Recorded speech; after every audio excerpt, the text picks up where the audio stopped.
All right, folks, here we are in Theodore Roosevelt National Park. This is the north part of the park, and I haven't been for a run in a little while. Well, I've been doing some small runs, but today we're gonna go for a nice trail run. So, I don't know, 5-6 miles. We'll see how it feels. There's gonna be some walking for sure. Hopefully some prairie dogs, maybe some bison. Let's see what we see. Come along.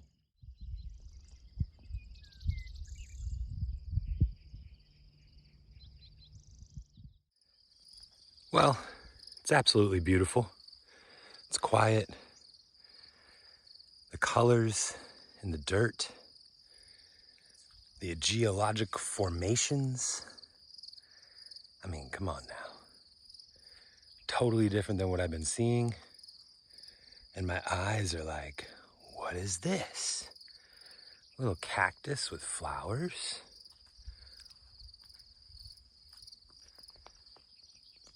Iron mineral deposits. Let's keep going. It's slippery as shit, and there's a lot of mosquitoes. We better run fast.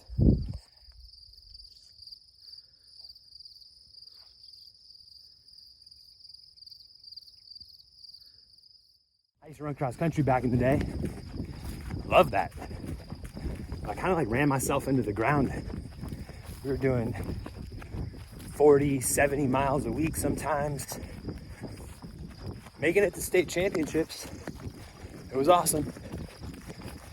But there is something to be said for just getting out, moving your legs a little bit. Watch as I go down this. Whoa. I really think getting your body in a state where running feels fun is something a lot of people don't have right now. When they go run, their body hurts. They feel utterly fatigued afterwards. Running should somewhat be rejuvenating. It's just kind of a repetitive motion. Object in motion stays in motion, so we don't have to put an exorbitant amount of energy into it unless you're racing. Or if you're just going out for a nice jog. Simple, easy. Look how beautiful this place is. Man.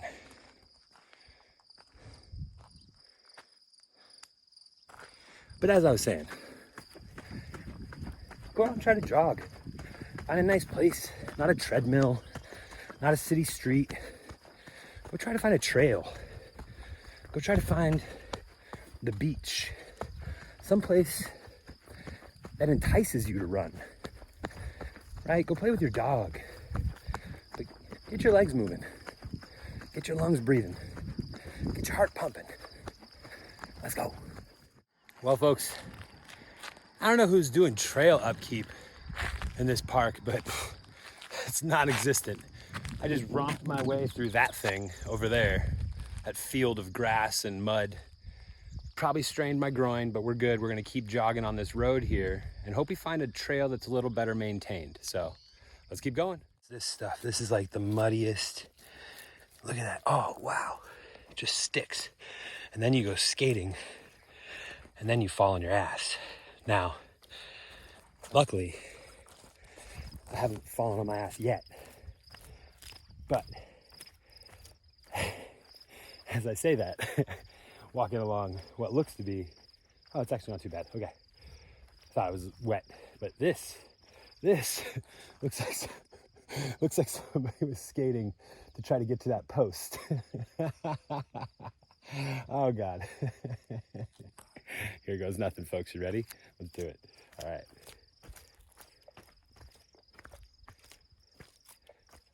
Oh shit. Tread lightly. Tread lightly. Starts to get a little more incliney. Whoa. There's the first slip. Walking on a diagonal.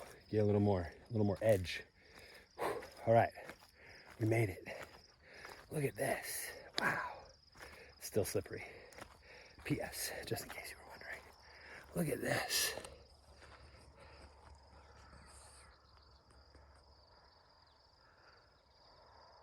The second trail I found is more of a trail, but it's definitely all uphill. Whew. More stairs. We'll get there though.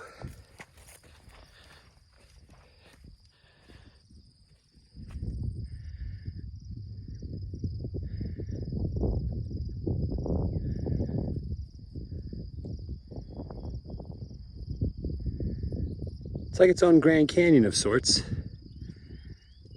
It's pretty awesome.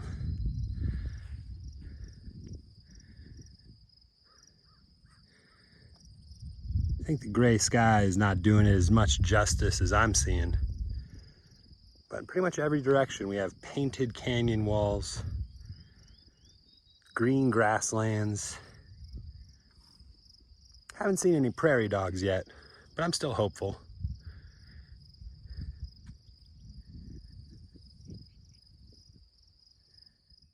At this point, I'm like running / walking because every time I stop to take a picture or something, I pause.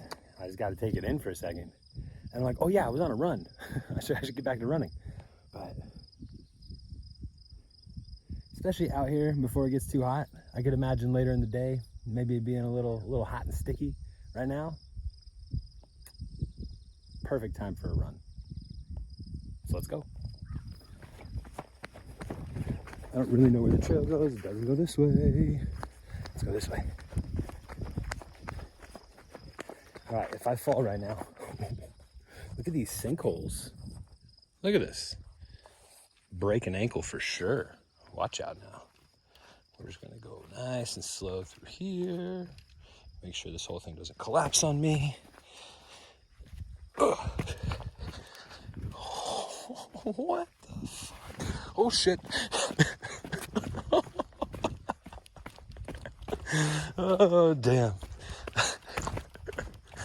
Yeah, I can see why you wouldn't want to take a horse here.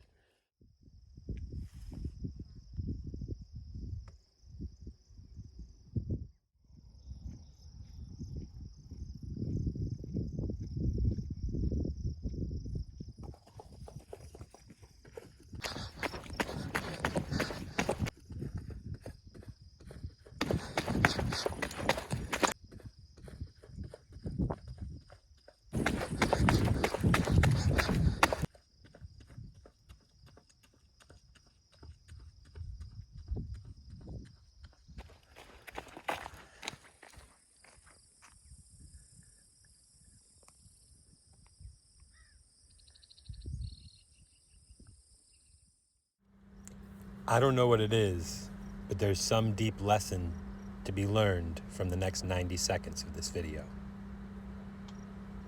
Please tell me if you figure it out.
I'm telling you people, every time I put my phone away, a beautiful thing pops up.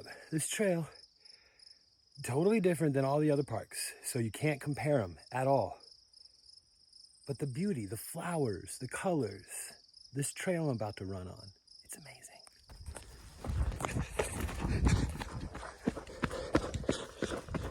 Low branch.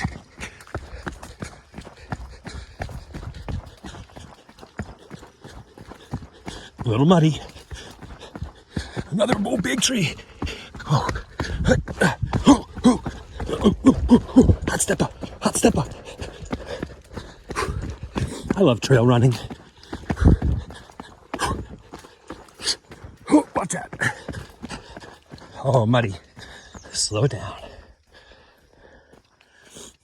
Oh, yeah, that's slippery. I retract my previous statement. I feel like I'm speaking out of turn a lot lately. First at Mount Rainier with how many people would be climbing the mountain, and now here with the trail, oh, Ninja Warrior, trail upkeep. With as much rain as they get, there's no way to upkeep the trails. They're washing out probably every storm in some fashion. So Park Service rangers and people who work on the trails, I take back my previous statement. These trails are freaking amazing. So thank you. I appreciate what you do. Oh man, downhill. Whee! Oh shit. Oh my God, please don't be muddy. Okay, this is big. Oh, we gotta put on the brakes. I don't know what's going on down here. Money, baby. Oh, jeez. Oh, yeah. Okay. Whew. Walking through the schmuck. Oh, shit. Oh, shit. Oh, shit. Okay. Whoa. I almost took my shoe. Okay. Look at this. One step. Oh, man. Onward, people. Onward into the mudness. Into the mudness. Whoa, whoa, whoa, whoa, whoa.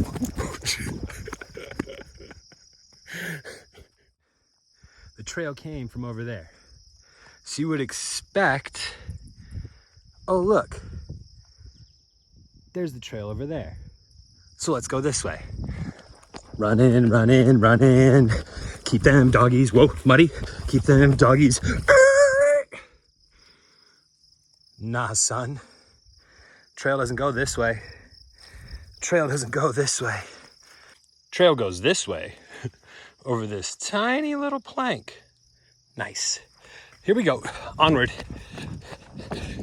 Oh, this is muddy. All right. I think we made it. So, as I was saying, I think the trails wash out here quite a bit. So, if you do come here, you might be trailblazing and you may get caught in a thunderstorm.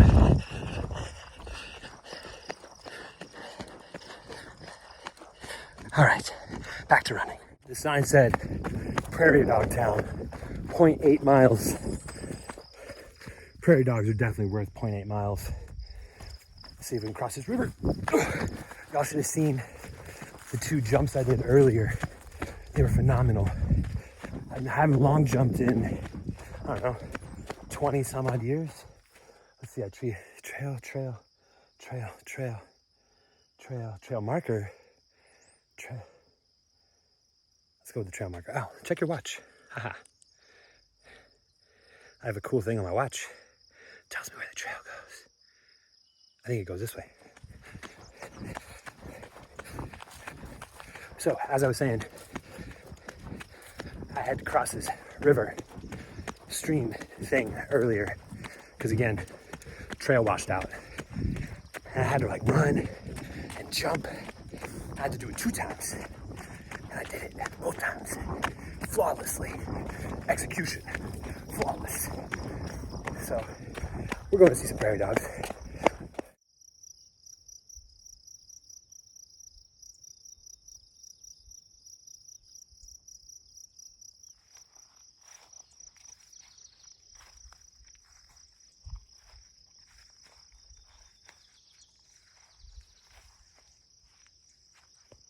Hi, little buddy.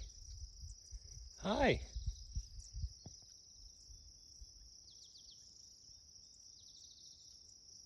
What's your name?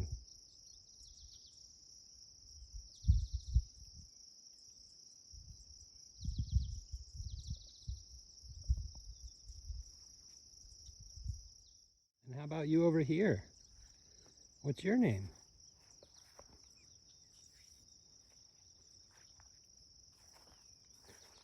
Are you back there? I see you. Hi. Hi, are you coming to say hello? Oh look, there's another one. They're everywhere. They're everywhere. We're back to the trail non-trail. Let's see if we can make it back to my car, huh?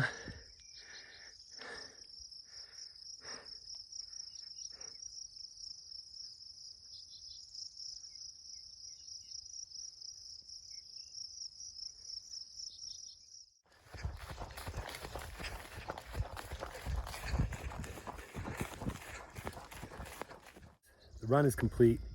We logged 10 miles today. I'm pretty happy. It was about like 3 hours or so. And now it's time for a douse shower. Let's go. All right, well, I've already spent one day exploring this beautiful park and the grasslands of North Dakota. Pretty awesome. So here we are, Theodore Roosevelt National Park. I'm now standing on the south unit, as they call it. I've explored the north unit, went for a beautiful run, saw some bison, some prairie dogs. So tomorrow, we'll explore the south side. See y'all later. I don't know what you're gonna be able to see of me or of this crazy thunder and lightning storm that we're in right now, but a light little bit of rain, lots of lightning and thunder. Being a California kid, I don't get to experience many thunderstorms. I'm so excited right now.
Cool little surprise.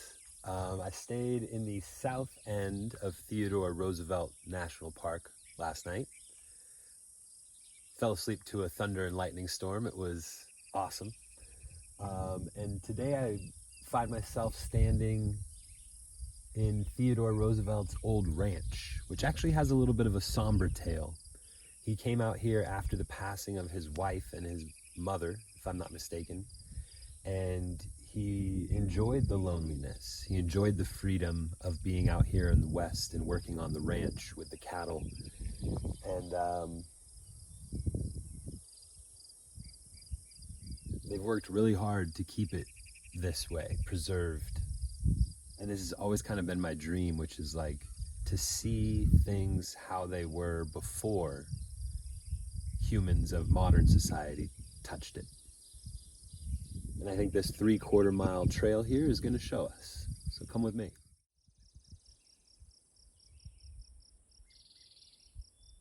Reading some of the signs, that are posted, there was a couple right back there. Really sounds like Theodore Roosevelt was a broken man. And he came out here, maybe searching for some peace, maybe searching for himself. I'm not sure. But they talk about, and some of the quotes that they have from him really describe, you know, getting in touch with nature, listening to the birds, watching the colors change on the canyon walls as the sun sets, and him kind of taking some peace in the solitude of this land. So I think I was just speaking about this with one of my friends, and there's certain flow triggers that we all have, and one of the ones that I tap into, and I think most humans do, is big nature. When you put yourself out in some place, like right now I'm the only person out here and I had to drive an hour on a dirt road to get out here, it puts a different perspective on things, like this bug biting your leg, you know?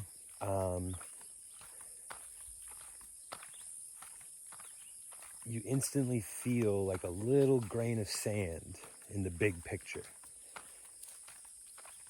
And while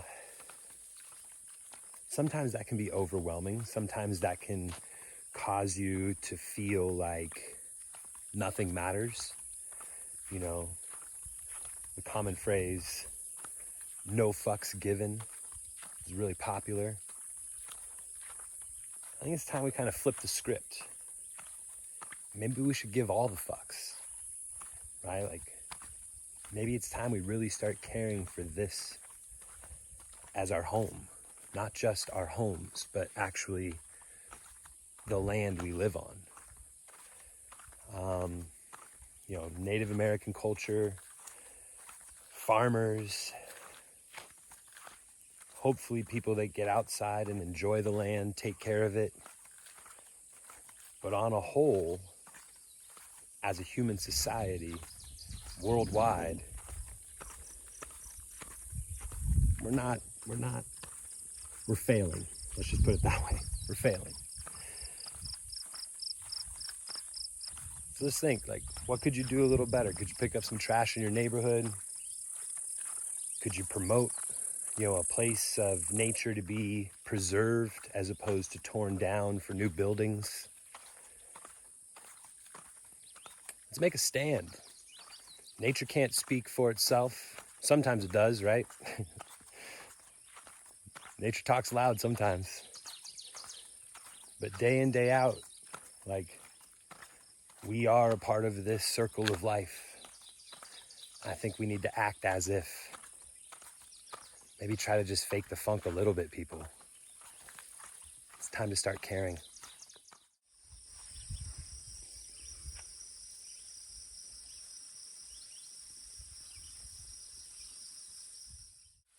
I can't imagine actually calling this home and getting to live here.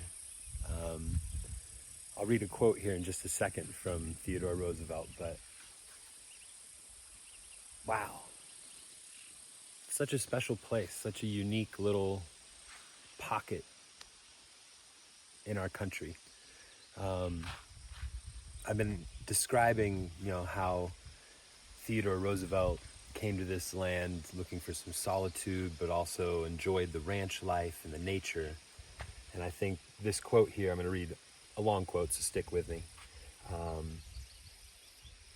My home ranch lies on both sides of the Little Missouri, the nearest ranchman above me being about 12, and the nearest below me about 10 miles distant.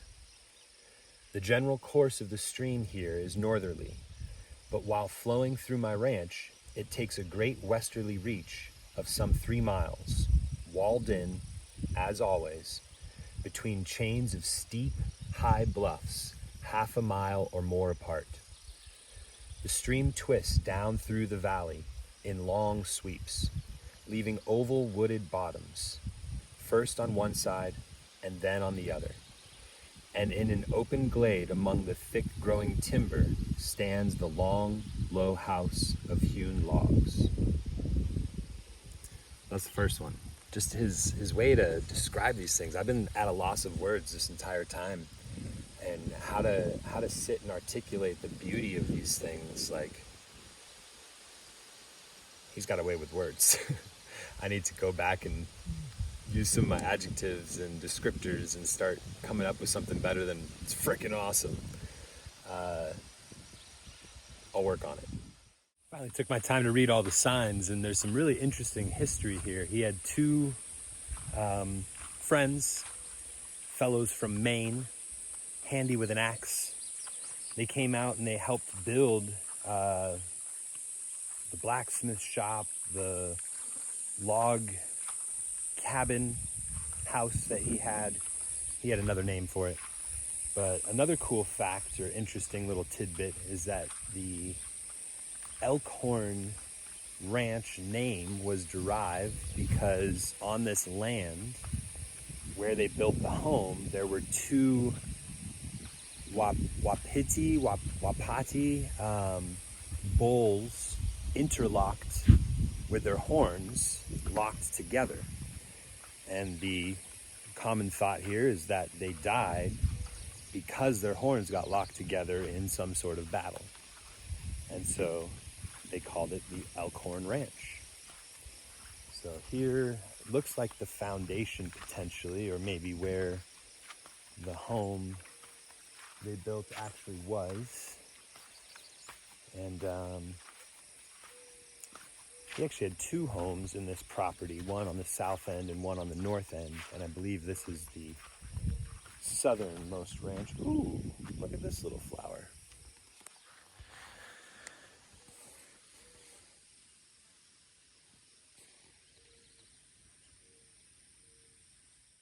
Man, imagine, just for a second, just pause for a second, stop everything.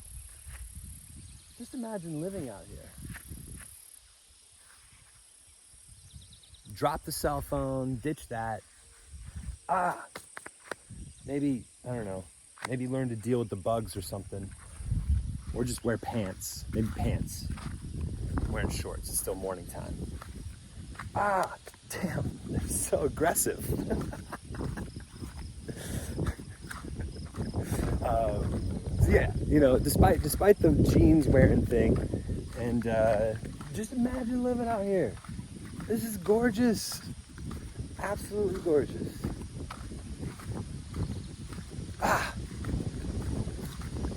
Theodore Roosevelt, you knew what you were doing, and I tip my hat to you, sir. I think this wraps up Theodore Roosevelt National Park. It's a mouthful. Try saying it 10 times fast. I dare you. Ready, set, go.